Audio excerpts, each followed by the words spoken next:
दिनवा रहे चाहे रतिया तो हर देखे ला सपना अखिया हो। मारा ता दिल कर बटिया ऐसन मरले बाड़ू मतिया हो।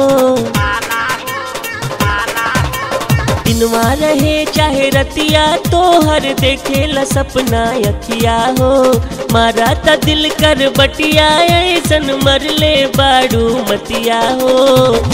त कितना धके जो गईबू हो त कहिया बोला रिझैबू हो।